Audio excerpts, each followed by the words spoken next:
Buenas, mi nombre es Diego Mercado y hoy les vengo a hablar sobre las soluciones químicas. Se denomina solución o disolución química a una mezcla homogénea de dos o más sustancias químicas puras. Una disolución puede ocurrir a nivel molecular o iónico y no constituye una reacción química. De esta manera, la disolución resultante de las dos mezclas de los dos componentes tendrá una única fase, reconocible a pesar de que sus componentes por separado tuvieran fases distintas. Por ejemplo, al disolver el agua en azúcar, toda solución química presenta como mínimo dos componentes: el soluto, que es el disuelto por el otro, y un solvente, que es el que disuelve al soluto. En el caso del azúcar, es disuelto en el agua. El azúcar es el soluto y el agua es el disolvente. Las características de una solución química. En general, toda solución química se caracteriza por soluto y por solvente. No pueden separarse por métodos físicos tales como el tamizado o la filtración, ya que sus partículas se han constituido nuevas como interacciones químicas. Poseen un soluto y un solvente, como mínimo en alguna proporción detectable. A simple vista no pueden distinguirse sus elementos. Únicamente pueden separarse el soluto por la destilación, cristalización y la cromatografía. Tipos de soluciones químicas. Las soluciones químicas pueden clasificarse de acuerdo a dos criterios: la proporción entre el soluto y el disolvente. Diluidas. Cuando la cantidad de soluto respecto al solvente es muy pequeña, por ejemplo, 1 gramo de azúcar en 100 gramos de agua. Concentradas. Cuando la cantidad de soluto respecto al solvente es grande, por ejemplo, 25 gramos de azúcar en 100 gramos de agua. Sobresaturadas. Como la saturación tiene que ver con la temperatura, si incrementamos la temperatura se puede forzar el solvente a tomar más del soluto que ordinariamente se puede, obteniendo una solución sobresaturada. Así, sometida al calentamiento, la solución tomará mucho más el soluto que ordinariamente podría. El estado de agregación de los componentes. Sólidas. Sólido en líquido. Tanto el soluto como el disolvente se encuentran en estado sólido. Por ejemplo, las aleaciones como el latón, cobre y zinc. Gas en sólido. El soluto es un gas, el disolvente es un sólido. Por ejemplo, el hidrógeno en paladio, polvo volcánico, entre otros. Sólido en líquido. El soluto es un líquido y el disolvente es un sólido. Por ejemplo, las amalgamas mercurio y plata. Líquidas. Sólido en líquido. Por lo general se disuelve en pequeñas cantidades de soluto en un líquido disolvente, por ejemplo, el agua en azúcar. Gas líquido. Se disuelve un gas, soluto, un líquido, un disolvente, por ejemplo, el oxígeno disuelto en el mar, que es el responsable de la vida acuática en el planeta. Líquido en líquido. Tanto como el soluto como el disolvente son líquidos. Por ejemplo, las amalgamas de mercurio y plata. Gaseoso. Tanto el soluto como el disolvente son gases.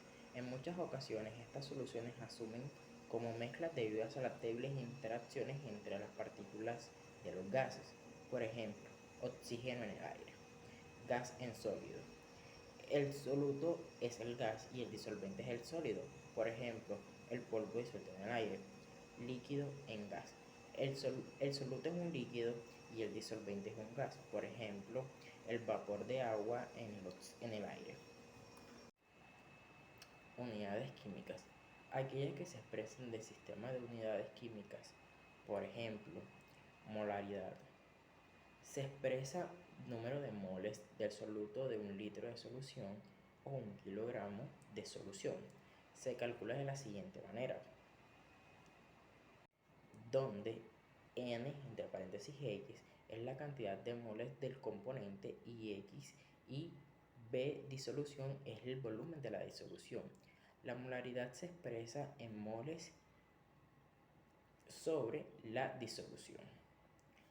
Fracción molar, paréntesis XI, se expresa en términos de moles en un componente, solvente o soluto, en relación de los moles tales como la solución de la siguiente manera. Siempre contemplando que X solvente más X solución es igual a 1. La fracción molar es adimensional, es decir, no se expresa en unidades de medición. Molaridad es la proporción entre el número de moles de cualquier soluto disuelto por kilogramos de disolvente. Se calcula de la siguiente manera, donde mx es la molaridad de X, nx es el número de moles de X, de masa y disolvente es la masa del disolvente expresada en kilogramos. Es importante aclarar que la molaridad se expresa por kilogramos, que el kilogramo vale por 1000 de disolvente que se expresa en unidades de mol por kilogramos. Bueno, mi nombre es Mayra Alejandra Darius Andrade, estudiante de la Universidad Metropolitana de Barranquilla. A continuación hablaré sobre enlaces químicos. Un enlace químico es la fuerza que mantiene a los átomos unidos con los compuestos. Estas fuerzas son de tipo electromagnético y pueden ser de distintos tipos y valores. La energía necesaria para romper un enlace se conoce como energía de enlace. Cuando se produce un enlace, los átomos no cambian. Por ejemplo, al formarse agua, los hidrógenos siguen siendo hidrógeno y el oxígeno es siempre oxígeno. Son los electrones del hidrógeno los que comparten con el oxígeno, o sea, lo que cambian son los electrones del hidrógeno porque los comparte con el oxígeno. Los enlaces químicos mantienen unidas a las moléculas y crean conexiones temporales que son esenciales para la vida. Los tipos de enlaces químicos que se incluyen son el enlace covalente, el enlace iónico, así como los enlaces de hidrógeno. Ahora les voy a hablar sobre los tipos de enlaces químicos que existen. Existen 3 tipos de enlaces químicos: enlace covalente, enlace iónico y enlace metálico. Bueno, el enlace iónico. Un enlace iónico es un tipo de unión química entre átomos, donde uno de ellos transfiere un electrón al otro. Este tipo de enlace se establece normalmente entre metales y no metales con diferente electronegatividad. Por lo general, el metal cede sus electrones al elemento no metal. Este tipo de enlace se produce por la atracción de iones con cargas opuestas al ceder o aceptar los electrones de valencia. Los iones cumplen con las reglas del octeto y por lo tanto son más estables. Los electrones de valencia son los electrones de la capa más externa del átomo. Un enlace iónico se forma cuando hay transferencia de electrones entre un metal y un no metal. Por ejemplo, el sodio es un metal cuya capa externa tiene un electrón. Este puede ser cedido fácilmente y quedar como catión, o sea, Na positivo. En cambio, el cloro tiene 7 electrones en su capa externa, razón por la cual tiene una mayor predisposición para atraer un electrón y quedar con 8 electrones, lo que transforma en el anión cloruro.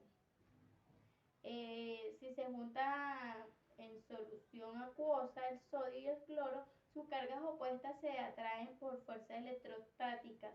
Los compuestos formados de esta manera se arreglan en cristales. Enlace covalente. Un enlace covalente se establece entre dos átomos cuando estos comparten electrones.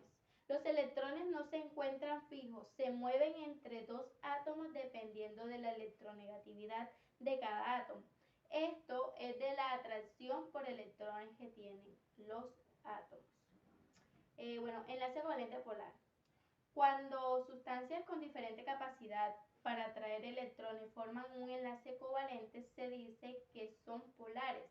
Por ejemplo, en la molécula del sulfuro de hidrógeno, el azufre es más electronegativo que el hidrógeno, por lo tanto los electrones que comparten están más próximos al azufre.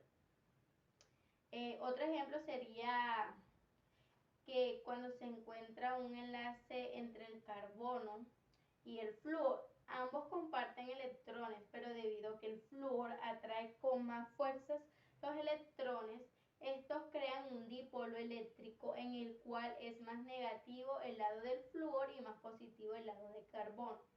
En la formación de un enlace covalente polar no hablamos de aniones o cationes. El átomo con mayor electronegatividad queda con una carga eléctrica parcial negativa y el átomo con menor electronegatividad con carga parcial positiva. Enlace covalente no polar. Cuando sustancias con similar capacidad para atraer electrones forman un enlace, se dice que este no es polar, pues los electrones están compartidos de forma igualitaria entre los átomos. Por ejemplo, la unión entre carbonos en moléculas de etanol es no polar, pues entre los dos carbonos la atracción por electrones es igual. Dependiendo de la cantidad de electrones que son compartidos, se puede tener enlaces covalentes simples, dobles o triples. Bueno, para entender más sobre los enlaces covalentes simples, dobles y triples, se los explicaré. Enlace covalente simple. Un enlace covalente simple se produce cuando solo un par de electrones son compartidos. Se representa con una línea entre los átomos. Por ejemplo, la molécula del oxígeno. Enlace covalente doble. El enlace covalente doble es un tipo de enlace covalente. Son 4 los electrones compartidos entre átomos. Se representa por 2 líneas paralelas entre los átomos. Esta unión es más fuerte que la del enlace covalente simple. Por ejemplo, el etanol entre los átomos. Esta unión es más fuerte que la del enlace covalente simple. Por ejemplo, el etanol. Enlace covalente triple. Un triple enlace significa que se está compartiendo 6 electrones entre 2 átomos. Se representa por 3 líneas paralelas entre los elementos, por ejemplo, la molécula de nitrógeno.